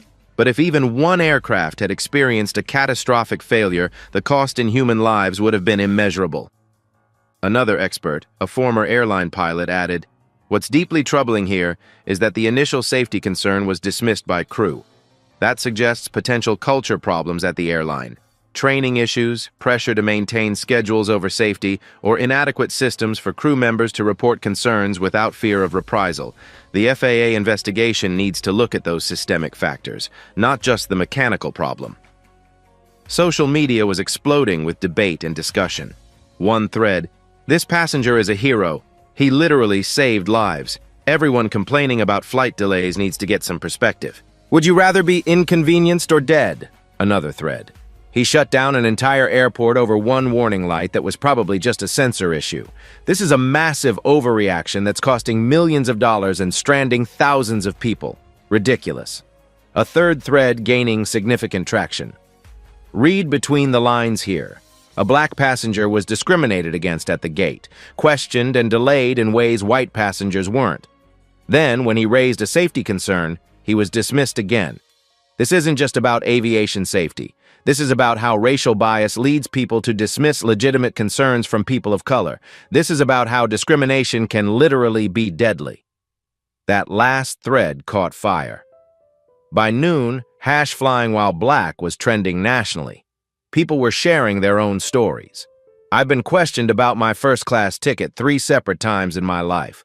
All 3 times, I was the only black person in first class. All 3 times, white passengers walked right past without any questions. Coincidence? I don't think so. I'm a physician. I was flying first class to a medical conference wearing business casual. Flight attendant asked if I was sure I was in the right section and asked to see my ticket again. Meanwhile, white guy in jeans and a t-shirt boarded without any questions. My father is a retired airline pilot. Even when he was in uniform, he was occasionally questioned about whether he was authorized to be in certain areas of airports. It's exhausting. The narrative was rapidly shifting from airline safety issue to discrimination nearly caused disaster. By 2 p.m., Skyward Airlines was getting absolutely crushed in public opinion. Their stock had dropped 8% in morning trading. Twitter was full of people saying they'd never fly Skyward again. Customer service phone lines were overwhelmed with people calling to cancel reservations or demand refunds. Richard Hughes knew he needed to get ahead of this. The crisis was spiraling out of control. He called an emergency board meeting via video conference. All board members joined within 15 minutes. Calvin participated from a quiet corner of Terminal D, wearing headphones, his laptop balanced on his knees. Richard opened. We have multiple crises happening simultaneously. Safety, PR, legal, federal investigation. Our stock is tanking. Our reputation is in freefall. Customer trust is evaporating. I need guidance from this board on how to proceed.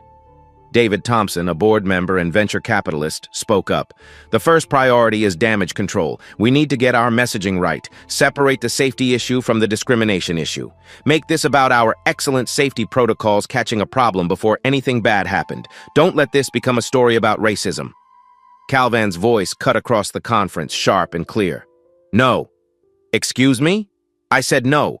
We are not going to whitewash this. We are not going to pretend the discrimination didn't happen or didn't matter, because it did happen. It mattered profoundly, and it directly contributed to the safety issue being dismissed. Another board member. Calvin, I understand you're personally involved here, but we need to think about the company's interests. I am thinking about the company's interests. I'm thinking about the fact that we have a culture that allowed discrimination to escalate into a safety crisis. I'm thinking about the hundreds of other passengers who've probably experienced similar discrimination on our flights but didn't have the power or knowledge to fight back.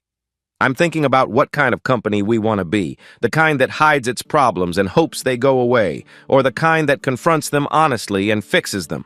David pressed. Calvin, you're suggesting we publicly admit to discrimination. Do you know how many lawsuits that could open us up to? How much liability? Elizabeth Brown, the legal counsel, spoke up. Actually, from a legal perspective, full disclosure and immediate corrective action might protect us better than trying to hide it. Courts and juries look favorably on companies that own their mistakes and fix them proactively. They look very unfavorably on cover-ups and denial. If we try to bury this and it comes out later, and it will come out, we'll face much harsher consequences. Patricia Taylor added. And from an operational perspective, we absolutely need to fix the culture problem. If Calvin hadn't been on that flight, we would have taken off with a dangerous aircraft. That means our safety culture is fundamentally broken somewhere. We need to fix it regardless of the PR implications. The debate continued for another hour. Board members argued about messaging, liability, costs, reputation. Some wanted to minimize and deny. Others wanted radical transparency. Finally, Richard called for a vote.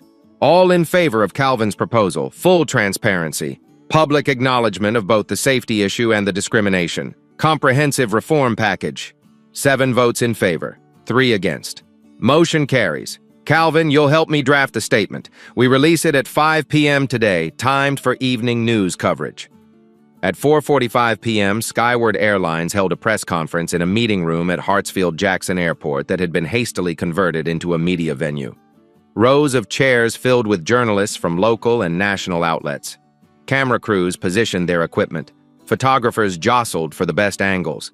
At the front of the room, a podium with the Skyward Airlines logo. Behind it, a backdrop with the company colors. Richard Hughes stood at the podium, flanked by Patricia Taylor on his left and Calvin Ford on his right. Daniel Moore from the FAA stood slightly to the side, arms crossed, observing. The positioning was deliberate, showing unity between the airline and the regulator, showing that Calvin was part of the company's leadership, not just a random passenger. Calvin had resisted being on camera. "This isn't about me," he told Richard. "This is about the system that failed." But Richard had insisted. "This story is about you. Whether you like it or not, your experience, your decision to speak up, your willingness to disrupt the system to save lives, we can't tell this story honestly without you being part of it."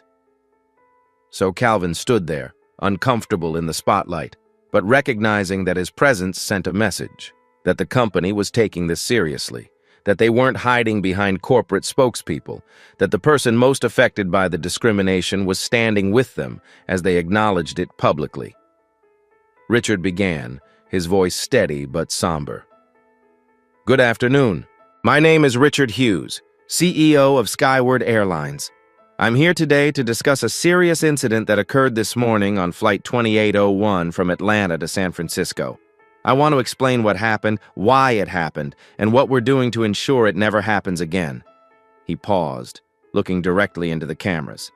This morning, Skyward Airlines Flight 2801 was preparing for departure when a passenger noticed and reported a safety issue that our flight crew had observed but failed to report to the captain.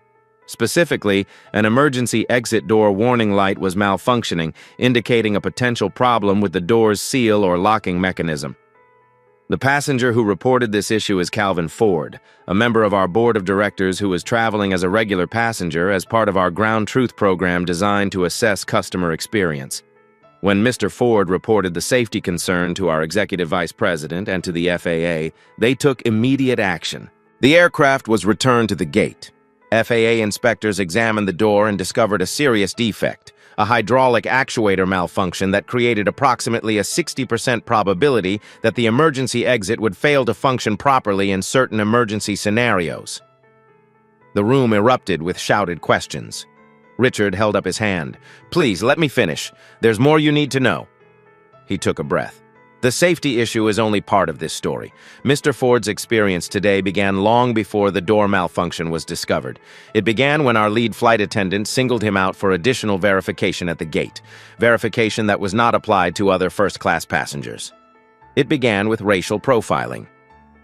The room went completely silent. You could hear the cameras clicking, recording this moment. That discrimination didn't just hurt Mr. Ford's dignity. It created a dynamic where later, when he raised a legitimate safety concern, his voice was initially dismissed. The flight attendant who had profiled him at the gate was the same person who chose not to report the door malfunction to the captain. And when Mr. Ford questioned that decision, she dismissed his concerns in part because she had already categorized him as a problem passenger who was just trying to cause trouble. Richard's voice intensified. "Do you see the connection? Discrimination doesn't just create individual moments of indignity. It corrupts judgment. It creates blind spots in our systems. It leads people to dismiss valid concerns from those they've already decided don't belong, aren't credible, aren't worth listening to. In this case, racial profiling directly contributed to a safety protocol violation that could have resulted in a catastrophic loss of life." He let that sink in. "This is unacceptable. It violates our values. It violates our commitment to safety. It violates the basic human dignity that every passenger deserves. We are not going to minimize this. We are not going to make excuses. We are going to own it and fix it." He outlined the 5-point action plan. First, the lead flight attendant involved has been terminated and is facing FAA certification review and potential federal charges. We have zero tolerance for safety protocol violations. Second, we are implementing comprehensive anti-bias training for all customer-facing employees. Not a 1-hour online module that people click through without paying attention.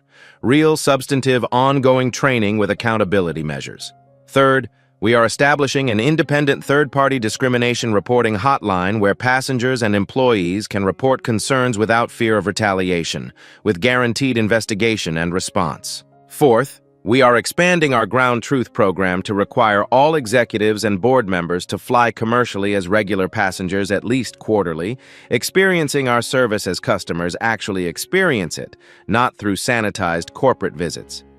Fifth, we are commissioning an independent external study of discrimination in the aviation industry, and we will publish the findings publicly, even if they reflect badly on us, because sunlight is the best disinfectant and this problem extends beyond just our airline. He paused.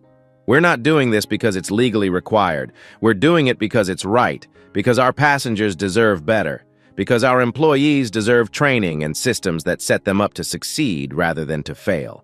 And because the aviation industry needs to reckon with how discrimination compromises safety. I'll take a few questions now.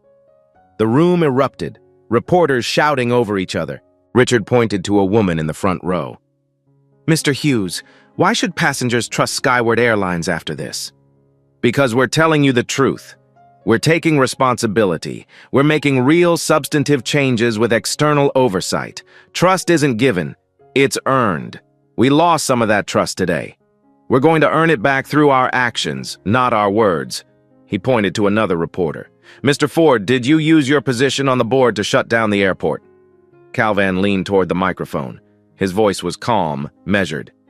I used my position to report a safety issue that wasn't being taken seriously through normal channels. The FAA made the decision to ground the aircraft based on that report. But here's what's important. I would have made the same call if I were a regular passenger without any board connection. I just might not have been listened to. That's the problem we're trying to fix, ensuring that safety concerns are taken seriously regardless of who raises them. Another reporter. What do you say to the thousands of passengers whose flights were canceled today? Calvin responded. I say I'm genuinely sorry for the inconvenience. I understand that people had important places to be, business meetings, family events, weddings, funerals, all the moments that make up life. But I'd ask you to consider this question. Would you rather be inconvenienced for a day or board a flight with a 60% chance that an emergency exit won't work if you need it? Those were the only two options. There was no third choice where everyone gets to their destination on time and the safety issue gets fixed. We chose the inconvenient but safe option. Do you think other airlines have similar discrimination problems? I think most airlines, most hotels, most luxury service industries have these problems because they exist in the broader society. They're systemic, they're cultural, and they won't change unless people with power decide to use that power for reform rather than for maintaining the status quo. More questions, more answers. The press conference lasted 45 minutes, unusually long for a corporate crisis response. But Richard and Calvin were committed to transparency, to not hiding, to answering the hard questions even when the answers were uncomfortable. By 6 p.m., it was the lead story on every news network. CNN, airline acknowledges discrimination led to near disaster. Fox News, safety scare at Skyward, what went wrong? MSNBC, when bias becomes deadly, inside the Atlanta airport incident. NPR, aviation industry faces reckoning on discrimination and safety. The response on social media was complex, nuanced, divided. Some praised Skyward for transparency. This is how you handle a crisis. Admit what happened, take responsibility, make concrete changes with external oversight. Other companies should pay attention. Others remained skeptical. Talk is cheap. Let's see if they actually follow through on these promises or if this is just good PR that disappears in 6 months. Still others focused on the discrimination angle. The fact that a black man had to be on the board of directors to be taken seriously about a safety issue tells you everything about the problem. What about all the black passengers who aren't board members? Who aren't wealthy? Who don't have that power? They're still getting profiled and dismissed every single day. Aviation industry analysts were already writing think pieces for trade publications. The Atlanta incident will be studied in business schools and aviation safety programs for decades. It's a perfect case study in how organizational culture affects safety outcomes, how power dynamics can silence dissent, how discrimination creates systemic risk that extends far beyond individual acts of bias. Every airline needs to look at their own culture and ask, could this happen here? 3 days later, the inspection results came in. Of the 23 Skyward Boeing 787 aircraft in the fleet, *8 had the same door malfunction, the one serviced in the problematic maintenance cycle. *15 were cleared for service with no issues *. All 8 defective aircraft were repaired, re-inspected, and cleared *. Total time to clear the entire fleet, 52 hours *. Total cost to airline, $18 million in direct costs, repairs, passenger compensation, lost revenue, rebooking. * estimated additional cost in long-term reputation damage, unknown but significant. But more importantly, the inspections revealed something critical. The maintenance error wasn't just random human mistake. It was the result of outdated training materials. Boeing had issued a service bulletin 6 months earlier updating door installation procedures based on lessons learned from incidents at other airlines. But Skyward's maintenance manual hadn't been updated to reflect those changes. The technicians had followed the procedures in their manual. They'd done what they were trained to do, but those procedures were no longer correct. The FAA immediately expanded the investigation to other airlines. Within 48 hours, 6 other airlines discovered they also had outdated maintenance manuals. Emergency service bulletins went out industry-wide. Procedures were updated, training was revised. The NTSB conducted a separate analysis and estimated that the proactive grounding and inspection probably prevented 3 potential catastrophic failures that would have otherwise occurred within the next 6 months across the industry. Lives saved, conservatively estimated at 300-500 people. Calvin's one phone call had identified a problem that extended far beyond one aircraft, one airline, one flight. 2 weeks after the incident, Amanda Williams sat in a small office at the Southern Poverty Law Center in Atlanta, participating in their rehabilitation program for people who wanted to understand and confront their own biases. "I ruined my career," she said to Dr. Jennifer Hayes, a black woman in her 40s who'd been running these programs for a decade. "I lost my job. My certifications are suspended. I'm probably going to face criminal charges. Everything I worked for over 15 years is gone." Dr. Hayes nodded, her expression compassionate but firm. "You did. And those are consequences of your choices, but consequences don't have to be the end of your story. They can be the beginning of a different story if you're willing to do the hard work.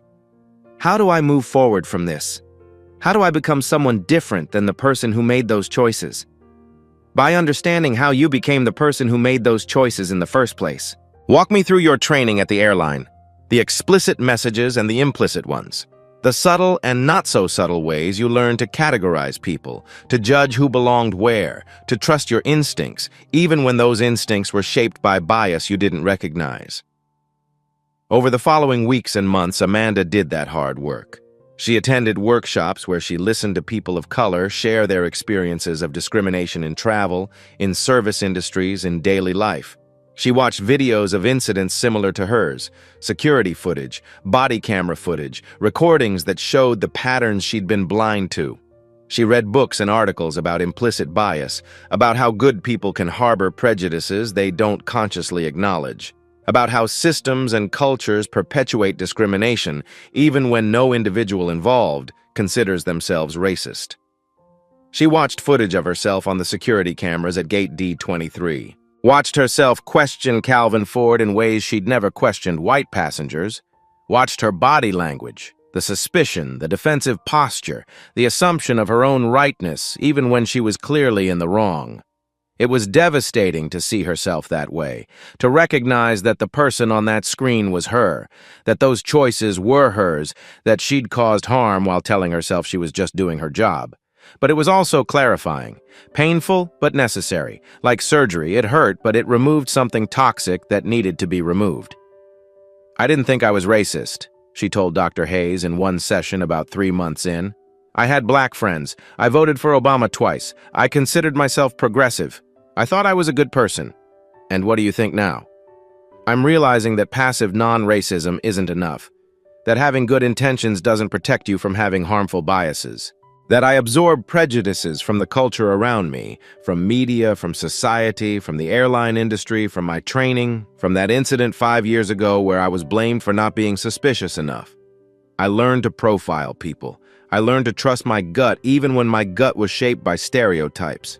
And I never questioned it because I thought of it as experience, as professional judgment, as just being careful. What are you going to do with that realization? I don't know yet. I can't get my old job back. My certifications are revoked, but maybe there's something I can do to make sure this doesn't happen to someone else, to help other people recognize their biases before those biases hurt someone. 6 months after the incident, Amanda started working with the NAACP's Travel Equity Project. She spoke at airline employee training sessions, her voice shaking at first but growing stronger over time. She told her story, the whole story, including the parts that made her look terrible. She showed the security footage. She talked about how discrimination had nearly caused a disaster. This is what happens when we don't examine our prejudices, she told audiences of flight attendants and gate agents and airline employees. This is how bias can escalate from an indignity into a safety crisis. This is why it matters, not just because discrimination is morally wrong, though it is, but because it creates blind spots that can literally kill people. It wasn't redemption exactly. She'd done too much harm for that. But it was accountability. It was taking responsibility. It was trying to ensure that her mistakes became lessons for others rather than just being buried and forgotten. Sarah Mitchell was promoted to Safety Culture Coordinator for Skyward Airlines, a newly created position that reported directly to the VP of Operations. Her job? Creating systems that empowered employees at all levels to report safety concerns without fear of retribution. She developed a program called See Something, Say Something, and Be Heard. It included *Anonymous, reporting channels that went directly to safety leadership, bypassing immediate supervisors' legal protection against retaliation for employees who reported concerns, mandatory investigation of all safety reports within 24 hours, monthly feedback loops, where employees learned the outcomes of their reports and saw that their voices mattered, training for supervisors on how to receive and respond to concerns from junior employees, cultural messaging that emphasized that questioning authority in the name of safety was not just acceptable, but expected. 6 months after implementation, safety reports at Skyward increased by 127%. Not because safety had gotten worse, but because people finally felt safe reporting concerns. Problems that had previously been hidden or ignored were now being surfaced and fixed. Sarah also developed training materials specifically focused on power dynamics in safety culture, how to speak up when you're junior for line employees, and how to listen when you're senior for supervisors and managers. She never forgot that day on aircraft N7801. Never forgot that she'd tried to do the right thing and been shut down. Never forgot how her silence, however justified by hierarchy, had almost cost lives. She made it her mission to ensure no other junior employee would face that impossible choice without support. Helen Davis, the retired teacher who'd witnessed everything from the gate area, became something of a local celebrity. She was interviewed by NPR, by local Atlanta news stations, by aviation safety podcasts, by civil rights organizations. Her message was consistent. I'm 68 years old. I've seen discrimination my entire life. But that day, I saw what happens when someone with power decides to use it for good. And I saw what happens when ordinary people witness injustice and speak up, even in small ways. I yelled out from the gate area, she told an NPR interviewer. I told them to let that man board. It didn't fix anything by itself.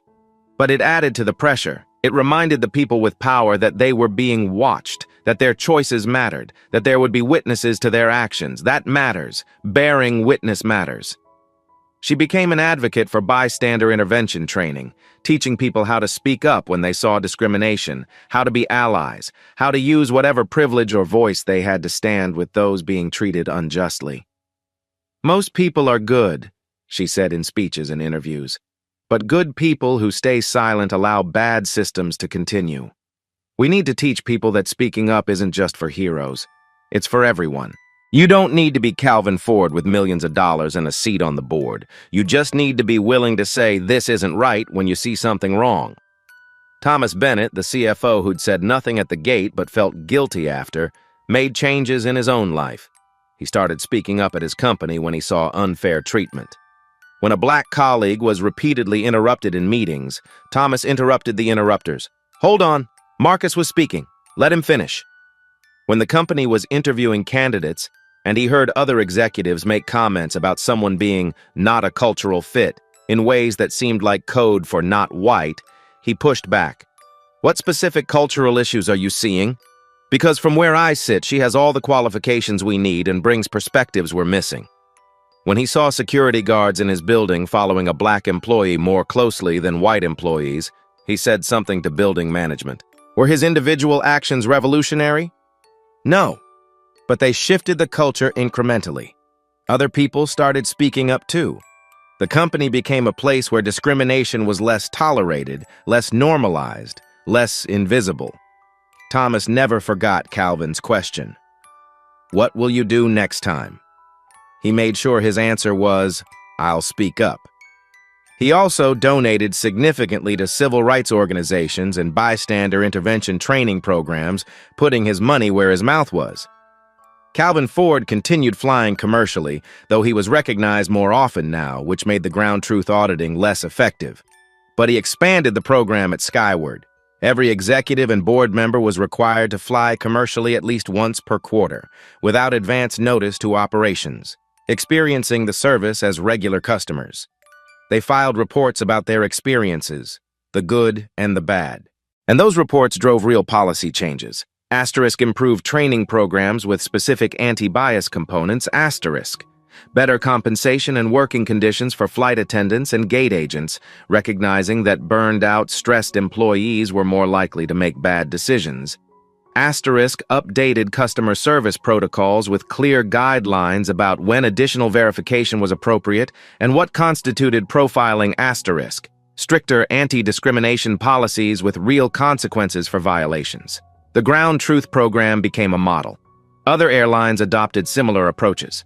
Hotels started doing it. Retail chains experimented with it. The idea spread. You can't fix what you don't see, and you don't see it if you're always insulated from it. Calvin also started mentoring young executives of color in the aviation industry. He shared his 47 stories, not to traumatize them, but to prepare them, to let them know they weren't alone, to teach them strategies for navigating discrimination while maintaining their dignity. And he taught them, when you get power, and you will get power if you persist, use it wisely. Use it to open doors for others. Use it to change systems, not just your own circumstances. Use it to make sure the next generation doesn't have to count their own incidents of discrimination the way I counted mine. He never forgot those 47 times. But after the incident at Hartsfield-Jackson, he noticed something. The frequency decreased. Not to zero. Racism didn't disappear just because one airline implemented reforms.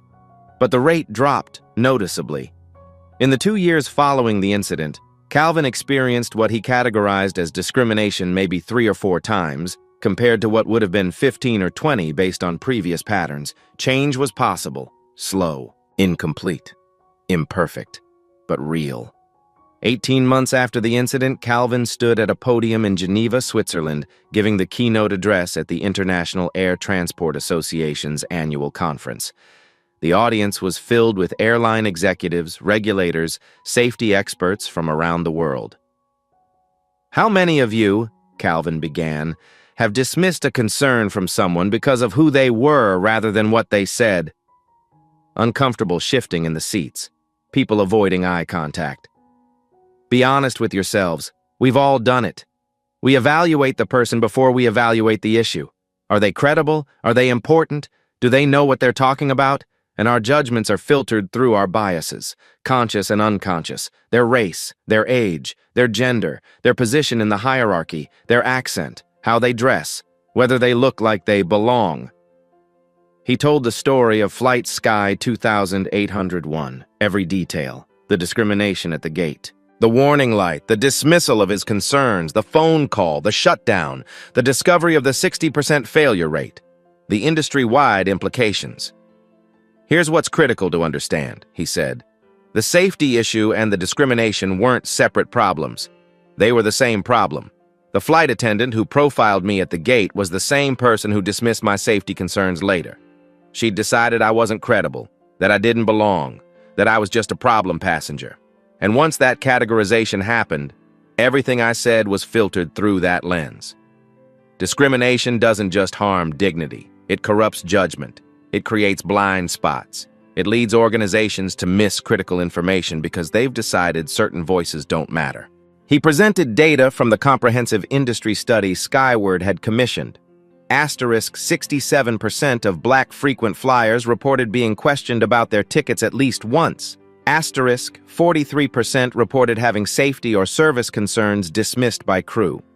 Airlines with better diversity in leadership had 31% fewer safety incidents. Airlines with robust anti-discrimination training had 24% fewer customer complaints and 19% better employee retention. The correlation is clear, Calvin said. Inclusive cultures are safer cultures. Organizations that listen to all voices are more likely to catch problems early. Companies that treat all customers with equal dignity are more likely to treat all concerns with equal seriousness. He concluded, the aviation industry has built the safest transportation system in human history. We achieved that through relentless attention to detail, through learning from failures, through creating cultures where anyone, regardless of rank, can stop an operation if they see something wrong. Now we need to extend that same principle to how we treat people. Create cultures where discrimination is treated as seriously as any other safety threat, because it is a safety threat. It corrupts judgment, it silences voices, it creates blind spots, and in our industry, blind spots kill people. That day at Hartsfield-Jackson, staying silent wouldn't have kept me safer. Only speaking up did. Only being willing to disrupt, to be uncomfortable, to use whatever power I had, only that created change. So I'm asking each of you, what will you do with your power? When you see discrimination, will you address it? When concerns are dismissed, will you insist they be heard? When you have a choice between convenience and integrity, which will you choose? The answer to those questions will determine whether our industry lives up to its safety reputation in all aspects of our operations, not just the mechanical ones. The speech received a standing ovation. Not everyone agreed. Some thought he was being too political, bringing social justice issues into technical aviation matters. But many understood. Many had seen similar dynamics in their own organizations, and many wanted to do better. 2 years after the incident, on a Tuesday morning in November, Calvin walked through Hartsfield-Jackson Atlanta International Airport one more time. Flying to Los Angeles for a board meeting, first class, seat 3A. Same plain polo shirt and jeans, same worn backpack, same scuffed sneakers. At gate D23, the same gate where everything had happened, he checked in for his flight. The gate agent, a young man named Marcus, scanned his boarding pass without hesitation. Good morning, Mr. Ford. Seat 3A, you're all set. Have a great flight today. Thank you. He boarded. At the aircraft door, a flight attendant greeted him with a genuine smile. Good morning, sir. Welcome aboard. Your seat is 3A, right up here on the left. Thank you. He found his seat, stowed his bag, settled in. The cabin filled with passengers. The door closed. Safety checks were conducted thoroughly. When a flight attendant found a small orange warning light at exit 3L, she didn't reset and ignore it. Hey, can you check this? Exit 3L has a status warning. Her colleague consulted a checklist. Protocol says report any exit warning to the captain before pushback, even if it seems minor. They used the intercom. Captain, we've got a status light on exit 3L. Probably nothing, but we're reporting per protocol. The captain's voice came back immediately. Good catch, I'll come take a look before we push. The captain emerged from the cockpit, examined the light, ran a quick diagnostic on his tablet. Shows a minor pressure sensor calibration drift. Not critical, but let's get maintenance to verify before we depart. Better safe than sorry. Maintenance was called. They boarded, examined the door, ran tests. Turned out to be a minor issue, easily fixed in 20 minutes, no actual danger. But they'd followed protocol. They'd checked. They'd prioritized safety over schedule. The flight departed 23 minutes late. Not a single passenger complained. The captain had explained clearly. "We found a small equipment irregularity. Out of an abundance of caution, we're verifying everything is perfect before we fly. Your safety is always our top priority. Thank you for your patience." Calvin sat in seat 3A, looking out the window as the aircraft finally took off, climbing through clouds over Atlanta, morning sun breaking through, and he smiled. The system was working. Not perfectly. Not everywhere. Discrimination hadn't vanished. Racism wasn't solved. There was still so much work to do. But here, on this flight, on this day, the crew had done everything right. They'd noticed a problem. They'd reported it without hesitation. They'd prioritized safety over schedule. They'd trusted their training. They'd done their jobs the way they were supposed to be done. And maybe, just maybe, part of the reason was what had happened 2 years ago. The training that had followed. The culture shift. The message sent industry-wide. We don't dismiss safety concerns, and we don't dismiss the people who raise them. The aircraft climbed through 35,000 feet, leveled off, began its journey westward across the country. Calvin opened his laptop to prepare for his board meeting. But his mind wandered to statistics, to patterns, to the number he'd been tracking for so long. 47 times in his life, he'd been discriminated against in ways big enough to count, to document, to remember. 47 times before that day at Hartsfield-Jackson. How many times since then? He'd flown regularly for 2 years. Dozens and dozens of flights. Hotels, restaurants, stores, all the places where discrimination had been routine. The count since that day, 3 incidents, 3 in 2 years compared to what would have been maybe 15 or 20 based on previous patterns. Was it because he was more recognizable now? Possibly. His face had been on the news. Some people knew who he was. But also, the training had worked. The policy changes had worked. The culture shift was real, even if incomplete. Change was possible, not easy, not fast, not complete, but possible. And it had started with one phone call, one person deciding that silence wasn't acceptable. One moment when someone with power chose to use it not just for themselves, but for a principle, for safety, for justice, for the idea that everyone deserved to be heard regardless of what they looked like or where they sat in the hierarchy. Sometimes justice came from courtrooms and legislation and grand political movements. But sometimes it came from smaller acts of courage. From one person saying, "Enough." From someone deciding the cost of disruption was worth it if it meant making things better, even incrementally, even imperfectly. Calvin closed his laptop. He looked out at the sky. Endless blue stretching to the horizon, clouds below like a cotton landscape. The curvature of the earth barely visible at this altitude. Somewhere down there, right now, someone was being discriminated against. Someone was being dismissed, profiled, told they didn't belong. Someone was raising a concern that wasn't being heard. He couldn't fix all of it. No one person could. But he'd fix some of it. He'd moved the needle. He'd made it a little bit easier for the next person, and the person after that, and the generation after that. That was enough. Not everything, but enough to matter. The flight continued westward. All systems functioning perfectly. All safety protocols followed. All passengers, every single one, regardless of their appearance or their background or the price they'd paid for their ticket, treated with equal dignity and respect. One phone call, 7 minutes, and an entire industry had begun to change. Not overnight, not completely, but enough to say progress was possible, justice was possible, change was possible, if you were willing to make the call.